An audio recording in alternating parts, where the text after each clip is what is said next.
성결교회 주일 예배에 오신 성도님들을 주님의 이름으로 환영하고 축복합니다. 주연절 후 제2주 예배로 하나님께 영광을 돌리겠습니다. 예배로 초대하시는 주님의 말씀입니다. 하나님은 영이시니 예배하는 자가 영과 진리로 예배할지니라. 여호와의 이름을 찬양할지어다. 그의 이름이 홀로 높으시며 그의 영광이 땅과 하늘 위에 뛰어나심이로다. 아멘.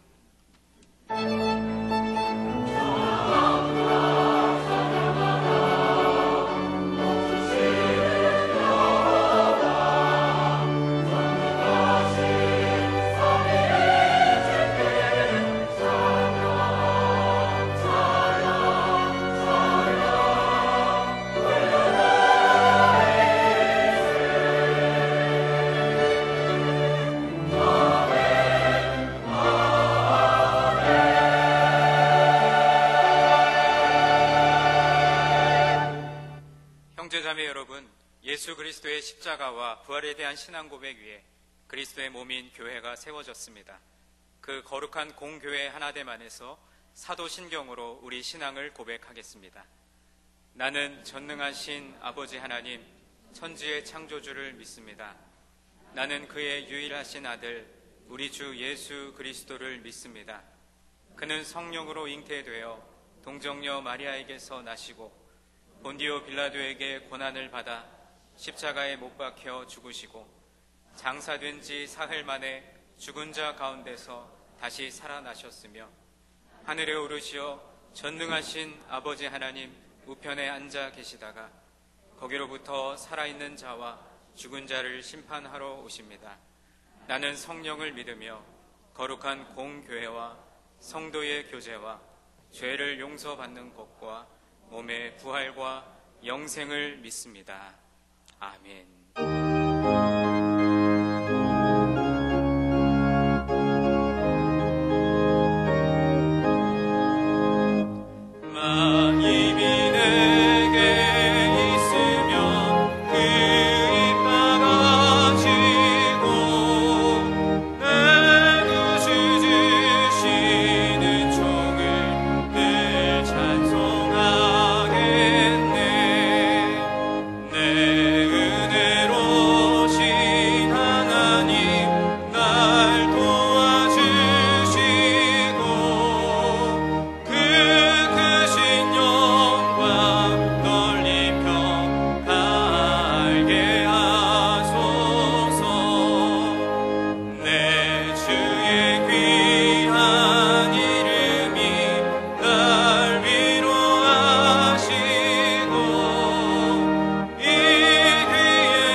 다 같이 일어나서 200장 찬송 고백하며 주 앞에 올려드리겠습니다.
모든 사람을 살리는 생명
복을 받네.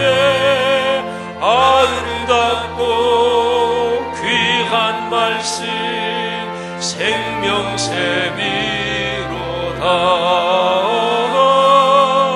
아름답고 귀한 말씀 생명샘이로다.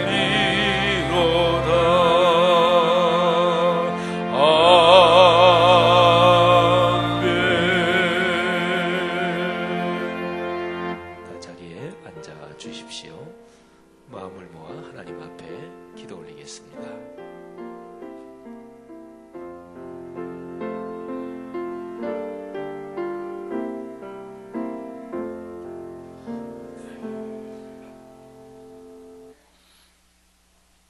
할렐루야. 우리 예배를 받으시기에 합당하신 살아계신 우리 하나님께 경배와 찬양을 올려드립니다. 질병 많고 사고 많고 문제 많고 어려움 많았던 2017년도를 잘 건너오게 하시고 2018년도 새해 두 번째 주일 여기까지 우리의 생명을 있게 하시고 영적인 자리, 예배의 자리에 지금 있게 하신 우리 하나님께 진심으로 감사를 드립니다. 우리 아버지께서 허락해 주신 2018년도에는 저희들이 삶의 현장에서 무슨 일을 만나든지 좌절치 아니하고 꺾이지 아니하고 주 예수보다도 귀한 분이 없네, 주와 같이 길 가는 것 즐거운 일 아닌가, 1년 365일 이렇게 영적인 승리하기를 간절히 소원하오니 성령 하나님이여 1년 내내 저희들을 인도하여 주시옵소서. 하나님, 우리나라가 북한에 계속되는 핵실험 발사로 인하여서 우리 한반도를 중심으로 하여 국제사회가 갈등과 대립이 골이 깊어가고 있는 이때에 지난 9일날 남북 고위회담을 열 수 있도록 우리 하나님께서 기회를 주시니 진심으로 감사를 드립니다. 여호와를 자기 하나님은 삼은 백성은 복이 있다는 말씀과 같이 살아계신 우리 하나님께 예배하는 나라, 살아계신 우리 하나님께 기도하는 백성은 절대로 우리 하나님께서 외면하지 아니하시고 반드시 결국에는 승리의 길로 인도해 주실 것을 믿습니다. 하나님, 이 나라의 민족 인도하여 주시옵소서.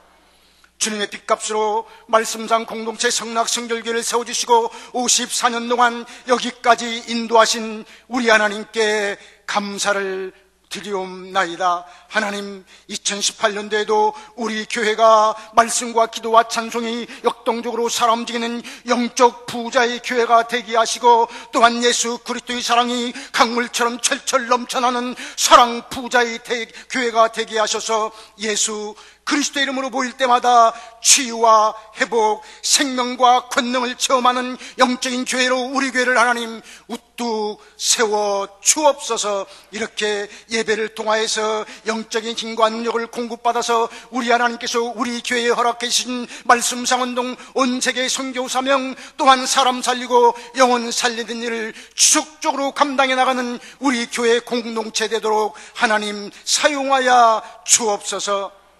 하나님, 오늘 2018년도 두 번째 주일 우리 사랑하는 성도들 예수 그리스도의 이름으로 주님 앞에 예배합니다. 우리 하나님께서 거룩한 주일에 걸어놓으신 하늘의 신령한 생명 양식과 이 땅의 기름진 복을 간절히 사모하는 마음으로 예배합니다. 우리 하나님께 영과 진리로 예배합니다. 또한 저희들 마음과 뜻과 정성을 모두어서 예배에 집중하게 싸우니 왕이신 예수여, 이곳에 오셔서 좌정하사 우리 예배를 받아주시고 하늘의 신령한 생명 양식과 하늘의 영으로 우리 마음을 가득 채워 주옵소서. 그리하여 나와 세상은 간 곳이 없고 구속한 주님만 보이는 영감이 넘치는 예배, 감격과 감동이 넘치는 예배가 올려줄 수 있도록 성령 하나님 이 예배를 주장하여 주시옵소서.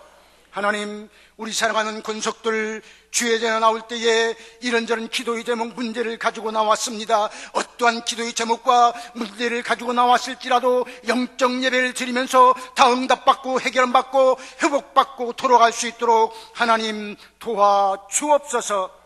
담임 목사님, 단위에 세워주심을 감사드립니다. 우리 담임 목사님 말씀을 태어나실 때에 하늘의 영광과 신권으로 채워주셔서 능력 있는 말씀, 권세 있는 말씀이 선포되게 하시며 그 말씀을 받는 저희들은 그 말씀이 성령의 방망이가 돼서 우리 마음과 가슴을 두들기고 깨뜨려서 결단하는 시간 되도록 인도하여 주옵소서. 원로 목사님 지금 어느 곳에 계시든 간에 주의 사역을 감당하실 터인데 주의 성령께서 함께 해주셔서 능력 있게 건강하시게 사역을 잘 감당하실 수 있도록 우리 원로 목사님을 성령 하나님 붙들어 주시옵소서. 샬롬 찬양대가 주님 앞에 찬양을 올려드립니다. 정성스럽게 울리는 찬양을 우리 하나님 흠양해 주시고 그 찬양을 듣는 저희들도 아멘 아멘으로 함께 올려드리는 영광의 시간 되도록 인도하여 주시옵소서. 하나님, 오늘 혹시 우리 교회의 2부 예배에 새로 나오신 분이 있습니까? 오늘 영적인 예배를 드리면서 주님 만남으로 말미암아서 인생의 터닝포인트가 되는 시간 되도록 축복하옵소서. 오늘 이 예배를 섬기며 이 부서 저 부서에서 애쓰고 수고하는 수많은 남녀과 여종들을 주님이 기억하시고 하늘의 기쁨으로 가득 채워 주옵소서. 예배 시동을 살아계신 우리 하나님께 의탁합니다. 일체의 사단막이 틈타지 못하도록 성령 하나님께서 이 예배를 주장해 주시고 하나님 홀로 영광받아 주시옵소서. 주님 감사합니다. 예수 그리스도의 이름으로 기도합나이다. 아멘. 하늘에 계신 우리 아버지, 아버지의 이름을 거룩하게 하시며 아버지의 나라가 오게 하시며 아버지의 뜻이 하늘에서와 같이 땅에서도 이루어지게 하소서. 오늘 우리에게 일용할 양식을 주시고 우리가 우리에게 잘못한 사람을 용서하여 준 것 같이 우리 죄를 용서하여 주시고 우리를 시험에 빠지지 않게 하시고 악에서 구하소서. 나라와 권능과 영광이 영원히 아버지의 것입니다. 아멘.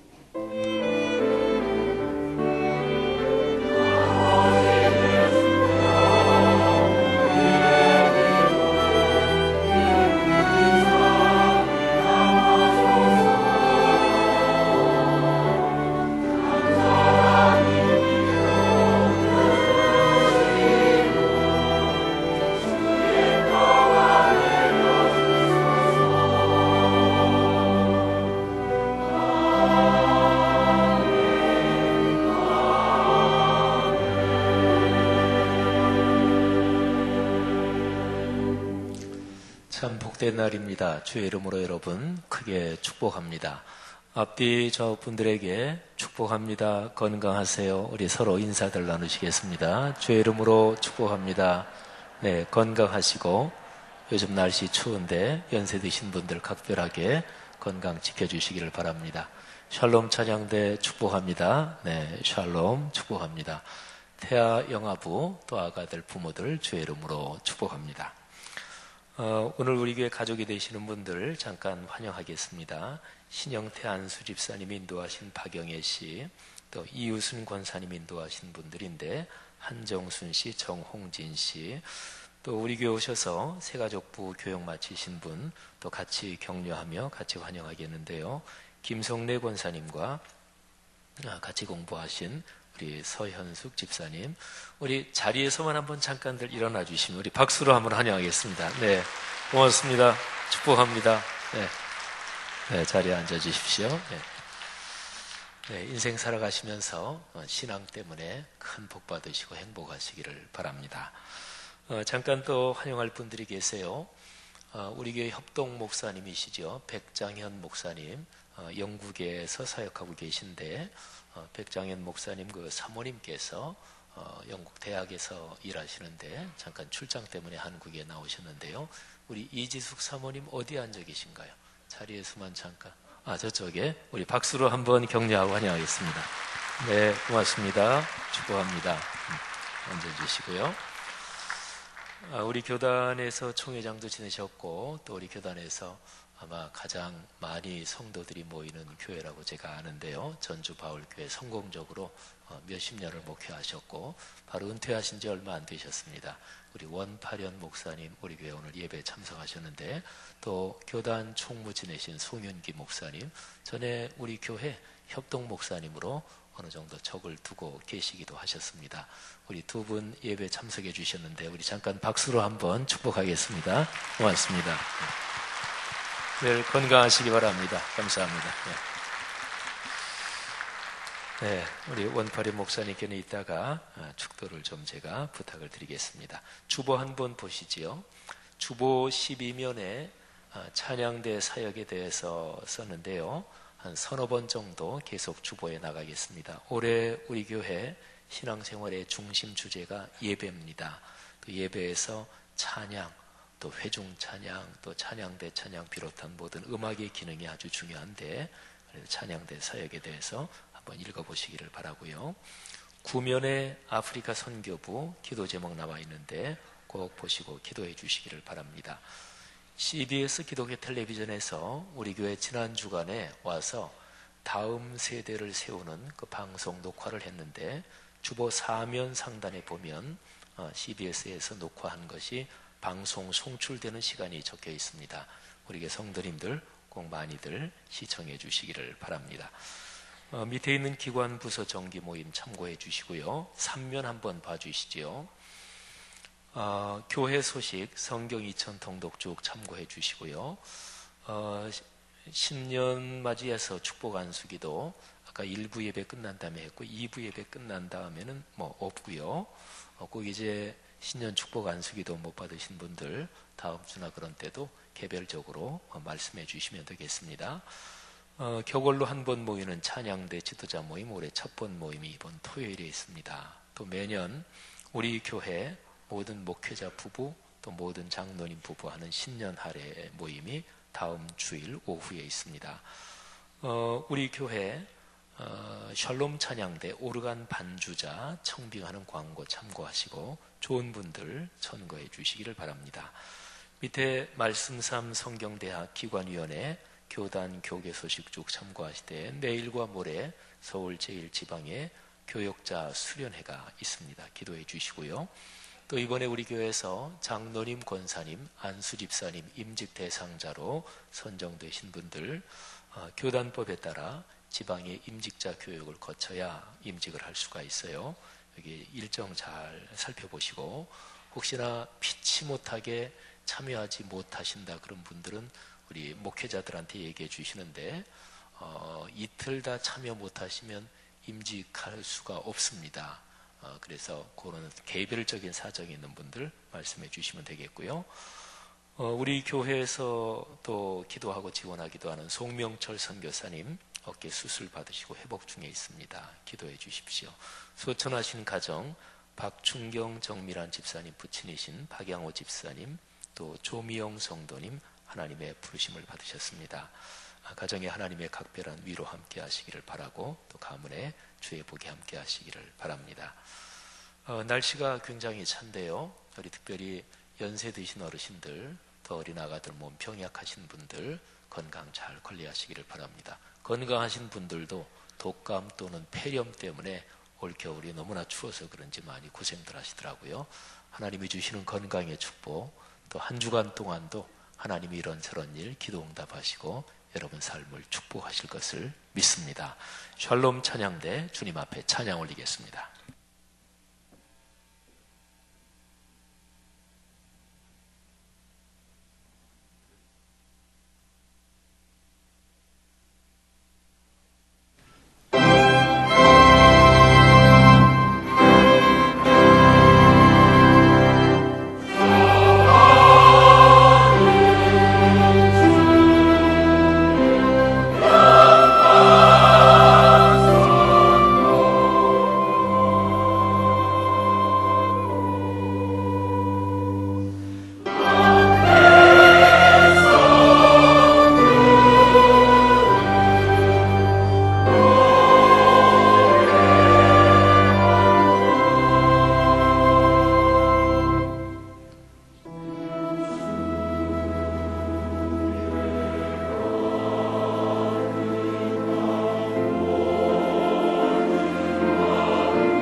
오늘 우리에게 주시는 하나님의 말씀은 요한복음 1장 19절부터 28절 말씀입니다. 유대인들이 예루살렘에서 제사장들과 레위인들을 요한에게 보내어 네가 누구냐 물을 때에 요한의 증언이 이러하니라. 요한이 드러내어 말하고 숨기지 아니하니 드러내어 하는 말이 나는 그리스도가 아니라 한데 또 묻되 그러면 누구냐? 네가 엘리야냐? 이르되 나는 아니라. 또 묻되 네가 그 선지자냐? 대답하되 아니라. 또 말하되 누구냐? 우리를 보낸 이들에게 대답하게 하라. 너는 네게 대하여 무엇이라 하느냐? 이르되 나는 선지자 이사야의 말과 같이 주의 길을 곧게 하라고 광야에서 외치는 자의 소리로라 하니라. 그들은 바리새인들이 보낸 자라. 또 물어 이르되 네가 만일 그리스도도 아니요 엘리야도 아니요 그 선지자도 아닐진데 어찌하여 세례를 베푸느냐? 요한이 대답하되 나는 물로 세례를 베풀거니와 너희 가운데 너희가 알지 못하는 한 사람이 섰으니 곧 내 뒤에 오시는 그이라. 나는 그의 신발끈을 풀기도 감당하지 못하겠노라 하더라. 이 일은 요한이 세례 베풀던 곳 요단강 건너편 베다니에서 일어난 일이니라. 아멘. 아멘. 사람이 가지는 가장 커다란 착각 가운데 이런 것이 대표적입니다. 내 문제는 또는 나는 내가 제일 잘 안다 하는 것입니다. 어쩌면 당연하잖아요. 그죠? 나를 내가 제일 잘 알지 누가 제일 잘 알겠어요? 내 약점이나 단점 또는 내 집 책상 서랍에 있는 거를 내가 알지 누가 알겠어요? 사람은 다들 그렇게 생각하지만 조금만 한번 곰곰이 생각해 보면 나를 내가 모릅니다. 자기 몸에 대해서 한번 생각을 해보세요. 겉으로 보이는 내 신체는 내가 잘한다고 볼 수 있죠. 근데 내 몸속의 건강 상태도 잘 아시나요? 또는 내 몸의 기능이 내가 느끼지 못하게 어느 부분이 약해져 있다 또는 약해져 가고 있다, 그거 아시나요? 모르잖아요.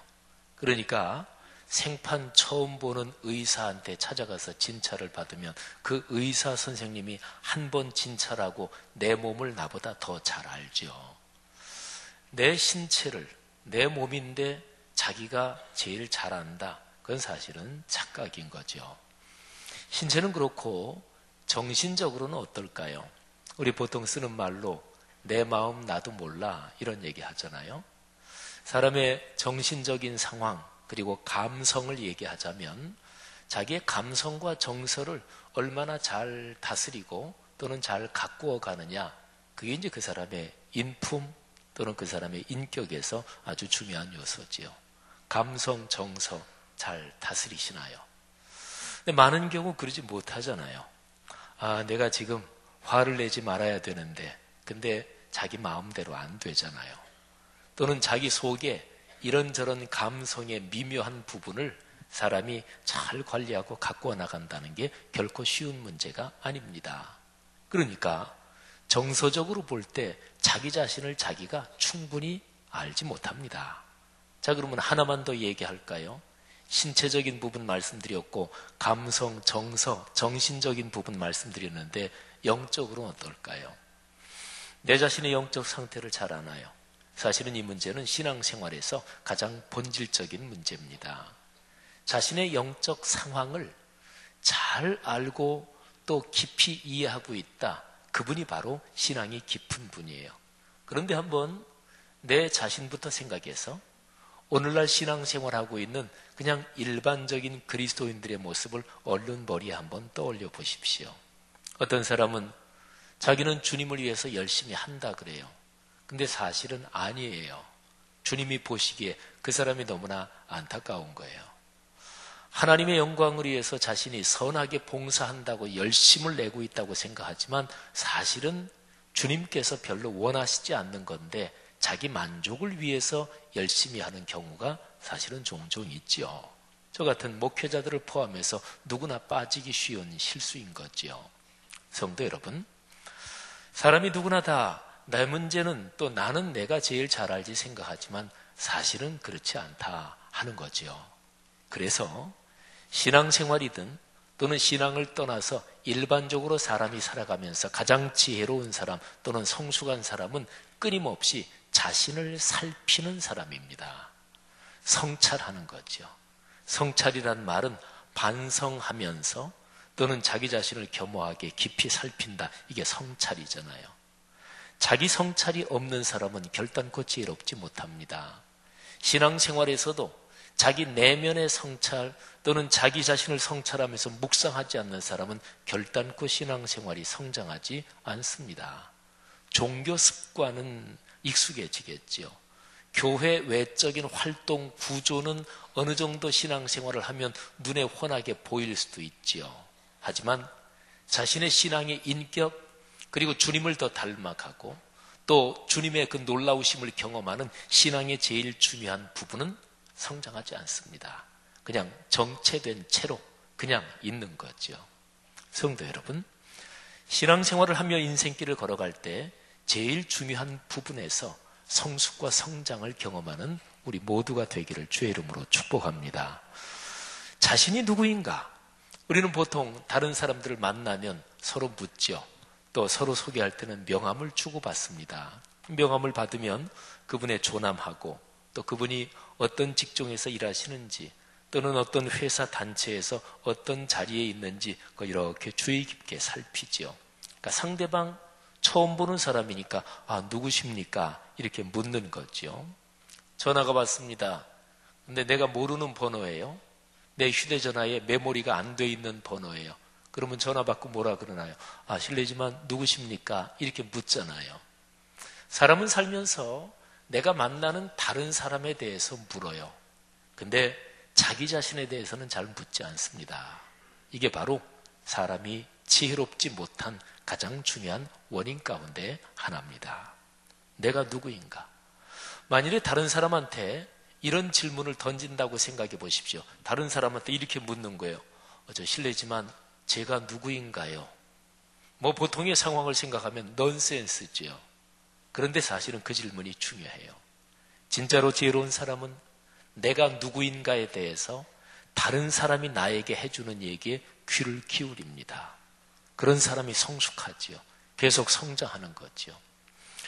2000년 전에 바로 이런 질문에 대해서 아주 특이하게 대답을 하신 분이 있었습니다. 어떤 사람들이 와서 세례 요한에게 질문합니다. 내가 누구냐? 오늘 요한복음 1장의 본문이에요. 1장 19절 본문을 보면 예루살렘에서 제사장들과 레위인들이 요한에게 찾아옵니다. 그러면서 묻습니다. 1장 19절 거기에 기록된 그대로 하면 딱 두 단어, 내가 누구냐? 이렇게 묻습니다. 당신이 누구십니까? 이렇게 다른 사람이 물어올 때 저는 이런 사람입니다. 이렇게들 대답을 하잖아요. 명함을 주든 자기를 소개하든. 근데 자신이 누구인가 이거를 대답을 하면서 정확하게 대답을 한다는 게 사실은 쉽지 않습니다. 많은 경우에 자기를 과대 포장해서 그래서 자기를 소개하죠. 또는 종종 사람은 자기 열등감에 빠져서 자기의 본질적인 가치를 충분히 알지 못하고 열등감 또는 패배의식에 사로잡히기도 합니다. 그러니까 당신이 누구신가요? 여기에 대해서 정확하게 대답한다는 게 사실은 쉽지 않은 거죠. 그런데 세례 요한이 이 질문을 받고 아주 정확하게 자신에 대해서 대답을 합니다. 세례 요한의 대답을 조금 이제 살펴볼 텐데 그 전에 저는 성경에서 가장 존경하는 인물이 누구냐? 구약 성경 그러면 누구? 신약 누구? 늘 그런 생각을 해왔는데 신약 성경에서 가장 존경하는 인물 그리고 하나님께서 만일에 하나님 신약 성경에서 그 시대에 활동했던 하나님의 사람들 중에 오늘날 이 사람을 좀 다시 보내주십시오. 제가 하나님께 그렇게 부탁을 드린다면 저는 신약 성경에서는 세례 요한, 이런 생각을 젊을 때부터 가지고 있었어요. 조금 시일이 지나면서 각도는 조금 바뀌었을지 모르지만 근데 그 생각은 여전합니다. 신약 성경에서 가장 존경하는 인물 세례 요한, 하나님 오늘날 우리 시대에 성서시대에 활동했던 하나님의 사람들 중에 다시 보내주신다면 신약 성경에서는 세례 요한을 보내주십시오. 이 심정은 여전히 똑같습니다. 자, 제가 그렇게 세례 요한을 좋아하고 존경하고 또 이 요한복음 1장의 이 본문을 참 묵상하면서 깊은 은혜를 받는 그 이유를 이제 말씀을 드리겠습니다. 자, 아까 말씀드린 대로 사람들이 물어요. 내가 누구냐? 그때 세례 요한이 대답합니다. 20절 말씀에 대답이 나와요. 여기에 기록된 성경 본문대로 하면 대답이 세 단어로 되어 있습니다. 나는 그리스도가 아니라. 자, 다시 한번 이게 굉장히 중요하기 때문에 질문과 대답을 말씀드리면 질문 2단어, 내가 누구냐? 대답 3단어, 나는 그리스도가 아니라. 이 성경 본문을 많은 그리스도인들이 이미 알고 있기 때문에 그래서 이 질문과 대답이 사실은 참 중요한 점이 숨겨져 있다. 이거는 쓱 지나갈 수가 있어요. 근데 한번 지금 살펴보셔요. 질문하고 대답이 좀 이상하지 않아요? 질문이 내가 누구냐 이렇게 묻는데 대답에서는 갑자기 나는 그리스도가 아니다. 그리스도란 말이 여기에 끼어든단 말이에요. 뭐가 좀 이상하잖아요. 상황을 좀 설명을 드려야 되겠지요. 여러분, 그리스도, 이거는 구세주란 뜻이에요. 히브리어로는 메시아고 헬라어로는 그리스도입니다. 헬라어 또는 그리스어라고도 하죠. 히브리어는 구약의 언어고 헬라어 그리스어는 신약의 언어입니다. 이스라엘 백성들은 예수님 당시 신약시대의 유대인들은 간절하게 메시아를 기다리며 그리스도를 기다리며 살았습니다. 그는 구약시대도 마찬가지예요. 우리 유대인들을 이스라엘 민족을 구원하실 주님, 어떤 신적인 존재, 그 그리스도가 오시면 하나님께서 우리 민족을 다시 한번 크게 회복시키시고 옛 다윗 시대의 찬란한 전성기를 다시 회복시키신다. 또 하나님의 성경 말씀에서 약속하신 그 모든 축복을 완벽하게 이루어 주신다. 이런 기대를 가지고 유대인들을 살았거든요. 역사상으로 탁월한 인물들이 나타날 때마다 이스라엘 사회에서는 그런 기대감이 증폭했습니다. 저분이 그리스도가 아닌가? 저분이 혹시 그 하나님이 보내신다는 분 아닌가? 이런 기대들이 다시 한번 강하게 일어났죠. 근데 세례 요한이 사역을 하면서 사람들에게 세례를 베풀고 하나님의 말씀을 전하는데 영향력이 컸거든요. 굉장히 강력했거든요. 수많은 사람들이 세례 요한, 세례를 베푸시는 저 요한이란 분이 그리스도가 맞다. 이렇게들 생각을 했습니다. 근데 이게 점점 퍼져갔어요. 그리고 상황이 상당히 중대해졌습니다. 오늘 여기 성경 말씀 보면 예루살렘에서 제사장들과 레위인들이 파송을 나왔어요. 목적은 세례 요한 저 사람의 정체가 뭐냐 이거를 조사하러 나온 거예요. 근데 사실은 조사하러 나온 그 중심에 세례 요한 저자가 그리스도냐 아니냐 이게 사실은 중심이에요. 이거는 다 알아요. 그 당시에 요한에게 세례를 받고 요한의 메시지를 듣고 감동을 받는 사람들은 요한을 그리스도다, 저분이 바로 구세주다 이렇게 생각하는 사람들이 많았습니다. 사람들이 다 알고 또는 예루살렘의 종교 권력자들, 지도자들도 그걸 다 알아요. 자, 이렇게 보면 여기에 파송받은 사람들이 묻지요. 내가 누구냐? 근데 여기에 질문에는 그리스도란 말이 안 들어가 있지만 사실은 지금 설명드린 대로 상황이 그런 거예요. 저 사람이 그리스도냐 아니냐. 아마도 어쩌면 예루살렘에 있는 지도자들은 자기들의 종교적 권위, 권력이 위협을 받는다 이렇게 느꼈을지 모르겠습니다. 그래서 세례 요한의 정체를 조사하려고 공식적으로 사람을 파송한 것입니다. 세례 요한도 이런 상황을 알죠. 그러니까 저 사람들이 내 정체를 묻는데 사실은 핵심이 그리스도 메시아에 대한 문제다. 이걸 세례 요한이 알아요. 그래서 내가 누구냐? 이렇게 기록된 이 질문에 대해서 세례 요한이 첫 번 대답에서 그리스도라는 말을 넣어서 대답을 합니다. 나는 그리스도가 아닙니다. 근데 여러분, 이 대답이 이게 참 대단한 것입니다. 그리스도라고 사람들이 세례요한을 생각해 주는 게 세례요한의 인기가 절정이라는 얘기예요. 세례요한을 대단한 사람으로 본다는 거지요. 인기가 높아지고 자기의 중요성이 높아지고 사람들이 자신을 인정해 주고 좋잖아요. 그거 싫어요? 좋잖아요. 요즘 식으로 말한다면 인기가 높아지고 사람들이 주목할수록 돈 벌 절호의 기회가 생기는 거죠. 그러니까 사회적으로 보면 전 세계적으로 안 좋은 일에 연루됐어도 세간의 주목만 엄청나게 많이 받으면 자기가 연루된 거기에 대해서 책을 써서 대박이 터지면 떼돈 법니다. 이게 현대 사회의 메커니즘인데 사회 구조로 보면 옛날이나 지금이나 그건 사실은 돈이랍니다. 그러면 세례요한 통속적인 생각으로 보면 대단한 상황이거든요. 근데 대단한 상황이 된 그 이유는 사람들이 세례요한을 그리스도라고 여기기 때문에 대단한 상황이 된 거잖아요. 근데 세례요한이 뭐라고 대답해요? 제일 첫 번째 대답에서 아주 단칼에 잘라서 대답합니다. 나는 그리스도가 아닙니다. 여러분, 세례요한이 왜 그랬을까요? 세례요한이 그런 대답을 했을 때 세례요한의 심정은 어땠을까요? 오늘 여기 성경 본문을 보면 세례요한에게 질문하는 사람들이 여러 번 질문해요. 근데 그 중에서 첫 번째 질문 지금 말씀드렸고 두 번째, 세 번째 질문 조금만 더 말씀드리면 두 번째는 이렇게 물어요. 그러면 내가 엘리야냐? 근데 세례요한이 말하기를 아니다. 이렇게 대답을 해요. 그런데 사실은 세례요한은 엘리야입니다.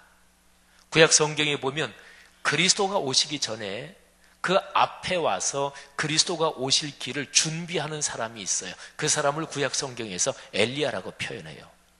그리고 예수님도 나중에 제자들이 한 번은 묻지요. 주님, 그리스도가 오시기 전에 엘리야가 먼저 온다고 성경에는 기록되어 있는데 엘리야가 왜 안 왔습니까? 그랬더니 예수님이 세례요한이 엘리야다. 예수님이 말씀해 주세요. 그러면 이 두 번째 질문, 내가 엘리야냐? 그러면 세례요한이 엘리야 맞잖아요. 세례요한이 주님의 길을 미리 준비하기 위해 왔다. 그는 자신도 알고 있었거든요. 그러면 이 질문에 대해서는 맞다. 나는 엘리야다. 이렇게 대답해야 맞는 거잖아요. 근데 세례요한은 그것도 부인합니다. 나는 엘리야가 아니다. 왜 그랬을까요? 일반적인 통속적인 사람들의 생각으로 보면 그리스도든 엘리야든 그건 별로 중요하지 않고 저분이 대단한 분이다. 이런 분위기가 팽배해 있었던 상황에서 세례요한은 엘리야 그것도 아니다. 이렇게 부인한 거예요. 세 번째 질문, 사람들이 묻습니다. 그러면 네가 그 선지자냐? 여기 그 선지자란 표현은 엘리야를 표현할 수도 있고 아니면은 하나님이 보내신 그리스도를 표현할 수 있고 좀 애매하지요. 여기에 대해서 세례요한은 다시 한번 잘라서 대답합니다. 아니다. 성도 여러분, 제가 세례요한을 참으로 좋아하고 살면서 세례요한을 닮기를 원하는 이유가 바로 여기에 있습니다. 자, 오늘날로 상황을 옮겨와서 한번 상상을 해보고 시뮬레이션을 해보겠습니다. 자, 세례요한 이 문답이 2000년 전이잖아요. 근데 오늘날 이런 일이 일어났다 한번 생각을 해보십시다. 어떤 사람이 주목을 받게 됐어요. 사람들이 그 사람을 대단한 인물로 생각합니다. 근데 사실은 아닌데 대단한 인물로 생각해요. 언론 인터뷰가 들어옵니다. 취재 요청이 들어오고 사람들이 묻습니다. 그럴 때 사람들이 당신이 그 위대한 사람입니까? 근데 대답하기를 나는 아니다. 세례요한은 그렇게 잘랐는데 오늘날 보통 사람 같으면 그렇게 잘라서 대답을 안 했을 거예요. 아마 이런 방법이 꽤 괜찮을 것입니다. 묻는데 그냥 대답은 안 하고 그냥 미소만 짓고 있는 거예요. 그럼 묻는 사람이 또 물을 거 아니겠어요? 아니 좀 대답 좀 하라고. 당신이 그 위대한 사람 맞냐고. 그럴 때 가만히 또 대답 안 하고 계속 미소만 짓고 있는 거예요. 그러면 사람들이 뭐라고 생각할까요? 저분이 맞다. 나중에 혹시 언론이나 이런 데서 법적으로 문제가 되면 이렇게 얘기하면 돼요. 나는 내가 그 사람이라고 얘기한 적 없다. 난 그냥 웃기만 했다. 그게 괜찮은 방법이잖아요. 꽤 괜찮은 처세술이 있잖아요. 아니면 이런 방법은 어떨까요? 사람들이 묻는데 당신이 그리스도입니까? 당신이 민족을 구원할 사람입니까? 그러면 직접 얘기하지 말고 직접 내가 이 정도로 대단합니다. 그건 별로 품이 없잖아요. 명함 뒤에다가 자기가 맡고 있는 직책을 10대개를 쓰는 거는 다른 사람이 보기에 품이 없다고 보지 품이 있게 안 보거든요. 그러니까 직접 얘기하지 말고 그런 질문이 들어오거든 그냥 다른 사람에게 물어보십시오. 제가 제 자신에 대해서 얘기하기가 좀 뭐하네요. 그냥 제 제자들한테 한번 물어보시든지 또는 제가 지금까지 한 일, 제가 지금까지 했던 이런저런 것들을 사람들이 다 알고 있습니다. 그냥 사람들한테 물어보시죠. 그러면 이 요한의 경우에는 사람들이 뭐라고 대답할까요? 그분이 그리스도 맞습니다. 그분이 그리스도가 아니라면 누가 그리스도겠습니까? 당연히 그렇게들 얘기할 거 아니겠어요? 나중에 이렇게 처신하는 게 또한 피할 길을 주겠지요. 당신 왜 그 사람도 아니면서 그 사람인 척했느냐? 아니다. 나는 내가 얘기한 적 없다. 다른 사람이 그렇게 얘기한 모양인데 내가 그렇게 얘기한 적 없다. 이러면 되잖아요. 꽤 괜찮은 처세술이 있잖아요. 오늘날 어떤 사람이 만일에 세례 요한만큼 주목을 받고 있고 또는 사회 어떤 분야에서든지 이 세례 요한만큼 인기가 높이 치솟을 때 사람들이 질문하는데 자기의 인기를 단칼에 잘라버릴 만큼 이렇게 얘기할 사람이 있을까요? 나는 아닙니다. 세례 요한이 겸양으로 그랬을까요? 처세술로 그랬을까요? 모르죠. 그야말로 워낙 인기가 높으면 나는 아닙니다. 이렇게 얘기하는데도 저렇게 겸손한 사람이 어디 있나 하고 더 인기가 높아질지도 모르지만 세례 요한은 처세의 방법으로 이렇게 대답한 게 아닌 거지요. 여러분, 세례 요한의 얘기가 더 깊어집니다. 오늘 본문을 쭉 읽어보면 세례 요한이 이렇게 말해요. 내 뒤에 너희가 물어보는 그분이 오신다. 근데 나는 그분의 신발끈을 풀어드릴 자격도 없다. 여러분 이 표현을 한번 생각해 보세요. 신발끈을 풀어주고 매준다. 이거는 예수님 당시에 신약시대에 노예들이 하는 일이었습니다. 그러면 세례 요한의 표현은 이런 말이 되지요. 내 뒤에 그분이 오신다. 너희가 얘기하는 그 선지자 그리스도 하나님의 사람이 오신다. 근데 나는 그분에게 비하면 그분을 노예로 섬길 만한 자격도 안 된다. 굉장한 겸양이죠. 그 정도는 넘잖아요. 그죠? 그런데 여러분 잘 생각해 보십시오.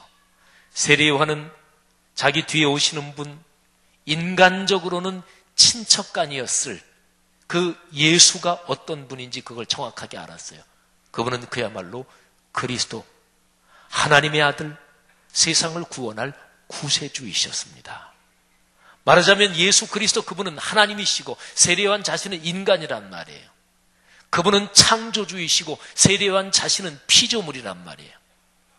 세례 요한이 예수 그리스도 그분에 대해서 그런 깨달음을 가졌기 때문에 나는 그분에게 비하면 그분을 노예로 섬길 자격도 없는 사람입니다. 신발끈을 감히 풀어드릴 자격도 없는 사람입니다. 이렇게 얘기했던 거죠. 이해가 가십니까? 쉽게 한번 예를 들어볼까요? 자, 여러분이 생각하는 전 세계에서 가장 대단한 기업이 어떤 기업입니까? 우리나라에서 삼성, 현대, LG 대단한 기업인데 그런데 총수들이 구속도 되고 재판도 받고 있으니까 조금 인식이 그렇다면 전 세계적으로 다른 기업을 생각하십시오. 어떤 기업이 머릿속에 떠오르십니까? 페이스북, 제너럴 일렉트릭 또는 구글 어떤 회사도 좋습니다. 근데 여러분이 만일에 그 회사에 취직을 했어요. 근데 그 그룹 전체 그룹의 회장이 계신데 그 회장 앞에서 자존심 세울 일 있나요? 그룹에 회장이 계신데 내가 그 그룹에 취직을 했단 말이에요. 근데 회장 딱 있는데 저 사람도 사람이고 나도 사람인데 저 사람 앞에 꿀릴 거 없지. 그리고 무슨 일이 있을 때 그 회장한테 자존심 세울 일이 있어요? 없잖아요. 그죠? 그 회사에서 출세하는 아주 정확하고 그리고 대단히 좋은 방법이 있다면 회장한테 인정받으면 되는 거예요. 이렇게 비유를 들면 세례 요한이 예수 그리스도가 어떤 분이다 거기에 대해서 정확하게 인식을 하고 자신이 누구다 이렇게 얘기한 게 조금 이해가 가십니까? 세례 요한은 예수 그리스도 그분을 생각하면서 세례 요한은 하나님 앞에 있는 거예요. 창조주 앞에 있는 거예요. 그러니까 세례 요한이 나는 그분의 신발끈을 풀어드릴 자격도 없습니다. 이거는 겸양이 아닙니다. 더도 덜도 말고 정확하게 사실 그대로인 거죠. 창조의 전권자 앞에 세례 요한은 서 있는 거예요. 그러니까 이런 고백이 가능했던 거예요. 성도 여러분, 그리스도인의 삶은 어떤 거죠? 종교개혁자들 또는 우리 기독교 신앙의 선배들이 정확하게 얘기했던 것을 가장 단순하게 얘기하면 기독교 신앙은 이런 거예요. 하나님 앞에서 사는 거예요. 하나님 앞에서. 예배의 자리, 당연히 삼위일체 하나님의 면전이 있지요. 주님 품에 우리는 예배를 드리고 있는 거예요. 예배 끝난 뒤에 역시 마찬가지입니다. 어디에서 무슨 일을 하든지 우리는 하나님 앞에 있는 거예요. 그게 성경에서 경건이라고 하는 단어의 뜻이 바로 그거예요. 하나님 앞에서 산다. 사랑하신 여러분, 하나님 앞에서 사는 사람으로서 제일 중요한 것은 하나님이 제일 중요해요. 어떤 직종, 어떤 직장 생활을 하십니까? 근데 직장에서 내가 하는 그 일이 직장 상사 또는 내가 월급을 받으니까 또는 내가 직장에서 출세하기 위해서 이게 제일 중요하지 않고 내가 직장에서 하는 그 일이 하나님 앞에서 하는 일이라니까요. 그 사람이 직장에서 인정받을까요? 당연히 인정받죠.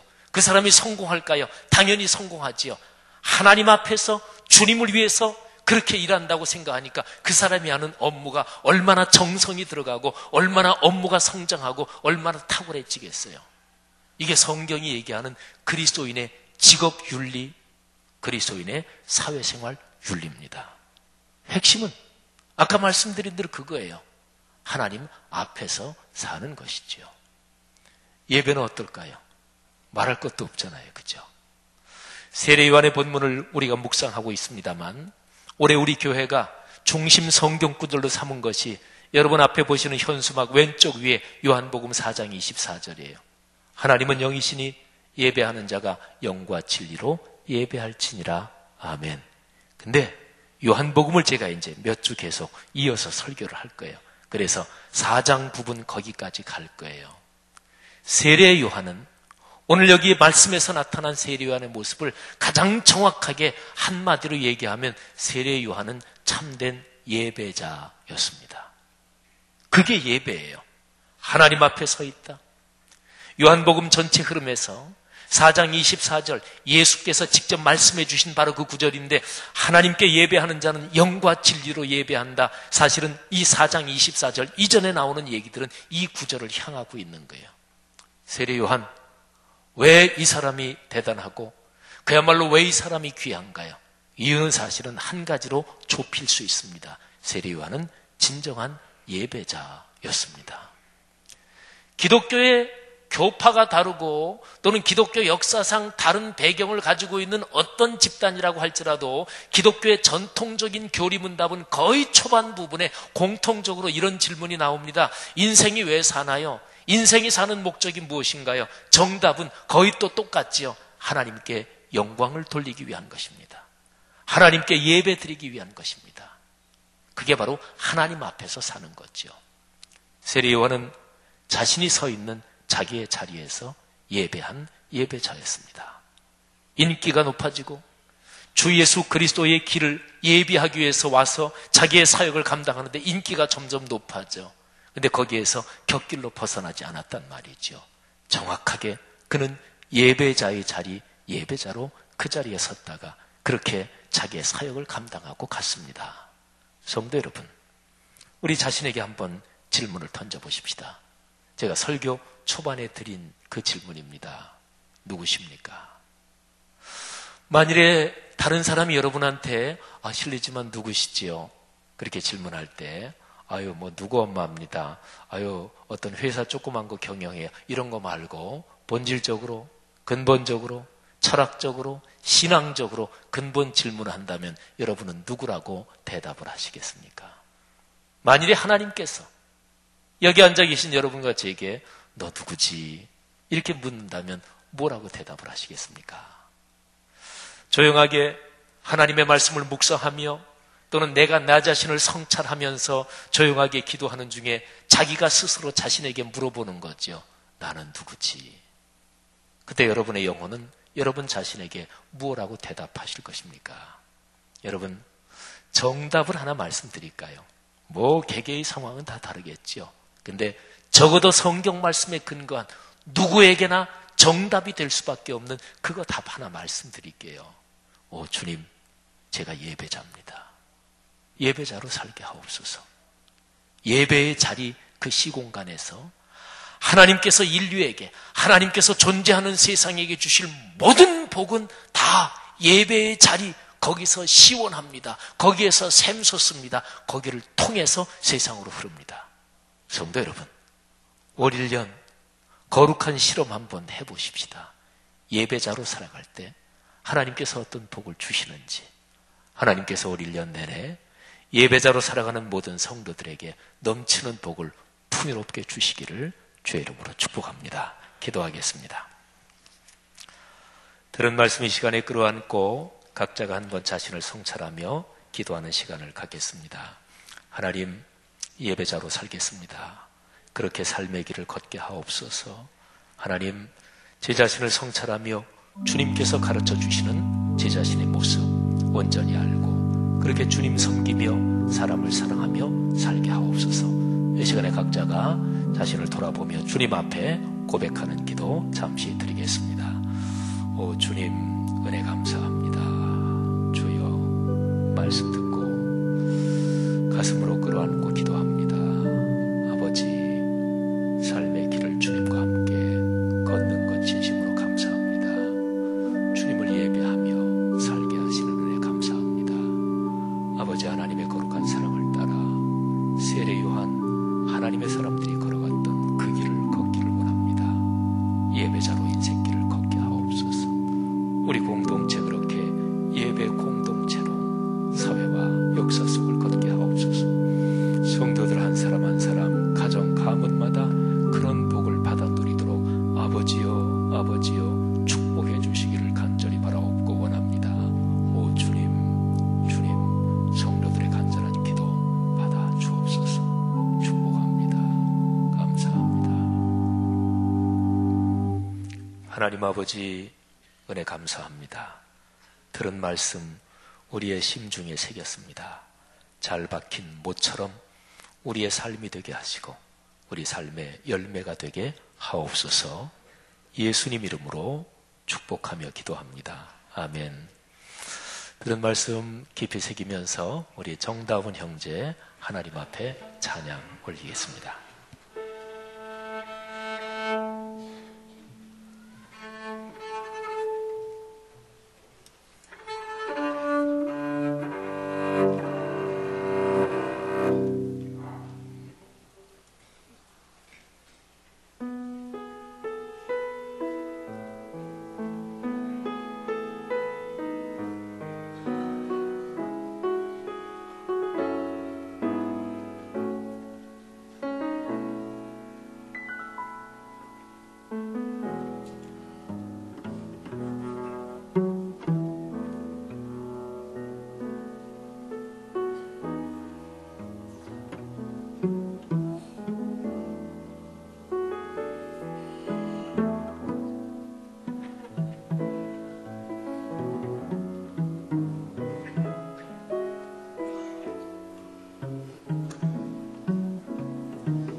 귀한 찬양 감사합니다. 하나님께 영광이 됐고 크게 은혜가 됐습니다. 다 같이 일어나서 찬송가 305장 1절 4절 부르신 후에 원파련 목사님 나오셔서 축도해 주심으로 예배를 마치겠습니다. 우리를 구원해 주신 주님 감사합니다. 그런 존재로 예배자로 살겠습니다. 고백하십시다.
이제는 우리 주 예수 그리스도의 은혜와 아버지 하나님의 지극하신 사랑하심과 성령님의 감화, 감동 충만하신 은총이 신년새의 두 번째 주일 하나님의 사자 귀한 목사님의 입술을 통해서 나오신 그 말씀 그대로 하나님 앞에 선 예배자답게 좀 더 진솔하게, 깨끗하게, 겸손하게 그리고 좋은 인간관계를 이루면서 금년 한 해 동안의 믿음으로 승리하기를 원하는 모든 성도들에게 이제부터 영원토록 함께하옵시기를 주의 이름으로 간절히 축원하옵나이다.